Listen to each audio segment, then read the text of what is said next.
All right, man. Let's talk about Demarvin Leal. I know positionless. I don't know what to call him. An edge, three technique, five technique, and a 3-4. But let's talk about Demarvin Leal from Texas A&M, who had a first round grade on most sites in the beginning of the draft process. Now I kind of see him going in the second.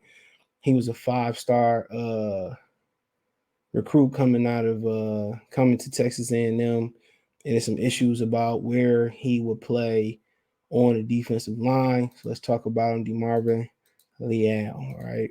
So check out the draft spotlight playlist, thumbs up the video, share the video, subscribe to the channel, subscribe button, the bell icon button, hit all notifications, increase your chance of notifications. Okay, at the combine, he came in at 6'4", 283 283 pounds. 33 1/4 arm length, 9.5 hands. Okay. Um, he had a 540-yard dash flat, which don't help him being an edge. 27.5 vertical jump. It's not great. 106 for his size, maybe it's pretty good. 106 broad jump. You see the 20-yard shuttle. They keep playing these videos, and I keep turning them off. I don't know. NFL.com website is trash. I said it. All right. And it says that Leal, pronounced Leal, was a 5-star prospect from San Antonio who chose Texas A&M early in the process, despite offers from many schools. He enrolled early but had surgery on a pre-existing injury, so he did not partake in 2019 spring practices. Leal played well enough in the fall, however, to be named the team's top defensive newcomer. 38 tackles, 5.5 for loss, and 2 sacks in 13 games. After taking over as a starter for 7 games, when Michael Clemens went down to injury. Sorry, that's Mason. He started all 10 games for the. He started all 10 games for. I lost my damn thing. 10 games for the Aggies in 2020. 37 tackles, seven for losses, 2.5 for sacks, 1 for interception, 3 pass breakups. Come here, Mason. Come here, buddy. He gonna bring his toy. Come on. Come on. Hold on real quick. I'm sorry, y'all.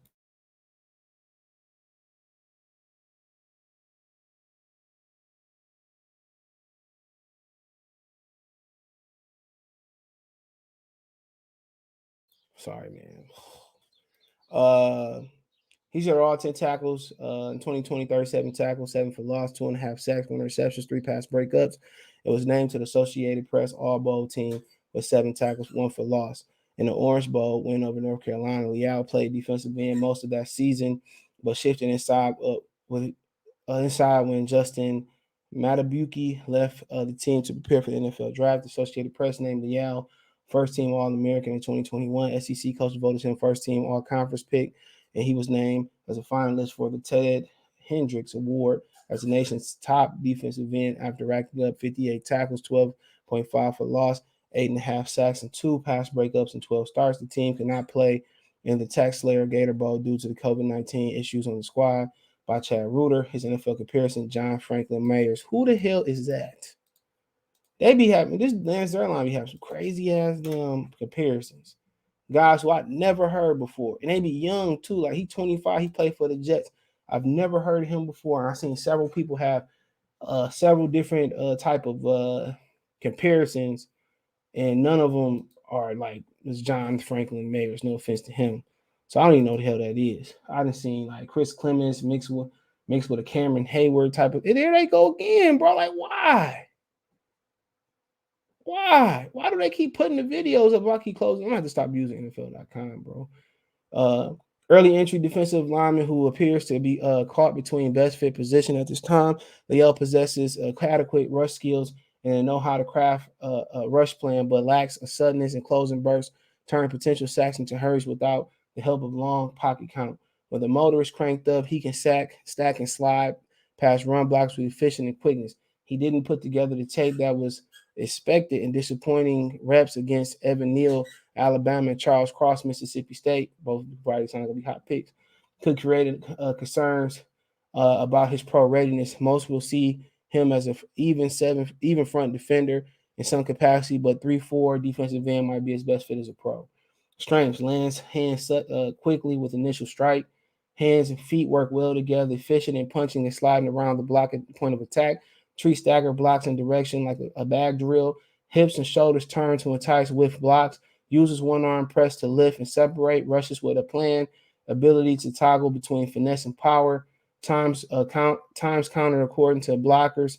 Weight distribution, spin counter and is quick and well balanced. His weaknesses: lacks clear cut position fit, below average contain quickness and range as a defensive end, late getting lateral versus long blocks, average knockback pop as interior defender, pass rush lacks suddenness to to put blockers in the bind, disappointing acceleration as loops on a tackle and twist, gradual closing burst turns would be sacks into hurries. Quote, the tape didn't match the hype he had into the season. You never really feel him on tape like you should as for a top player, area scout for SEC, NFC team. So biggest issue here with this dude is that the biggest issue is fit. He lines up as an edge, but doesn't have the twitchiness or the natural edge size. He's 6'4", 290. That's defensive tackle size, and most people. But most people might feel like he may not be strong enough or physical enough to play on the inside. But his twitchiness on the inside, he'd be a superior athlete on the inside. But he just, as a 5-star, he didn't really pop. He showed some good being on the edge. He showed some quickness, some burst, but not enough burst to be an edge on a 4-3. If anything, he probably 5 technique in the 3-4. But the physical talent is there, but he's not. He didn't bench at the press conference, so people don't know exactly how strong he is, and this, that, and the third. So, so I ain't really sure. Talent is there as far as the Lions. It might be a great fit. Who's going to play a multi-front defense?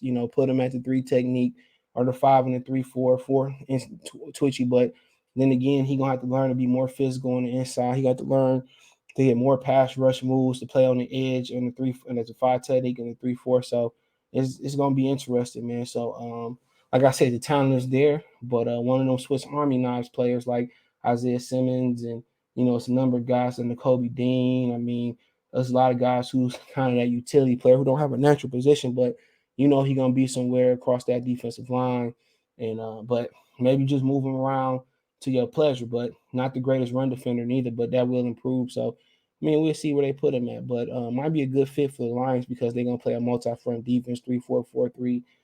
That's what they're gonna be in there, and definitely gonna get stronger, faster, and better pass rushing moves and better run defense. But from where he went from a 5-star to first round to a second round player, he just lacks being dominant in a run or pass rushing. But hey, check out Detroit Lions draft. Check out Draft Spotlight playlist. Thumbs up the video, share the video, subscribe to the channel, subscribe button, the bell icon button, hit all notifications, increase your chance of notifications. Want to make a financial donation? Cash App, $ CJ Good 313, Venmo CJ Good 313, PayPal link description. Best way to donate. Thumbs up, share the video, subscribe to the channel, comment, subscribe button, the bell icon button, hit all notifications, increase your chance of notification. We go live with the video. Appreciate the love support.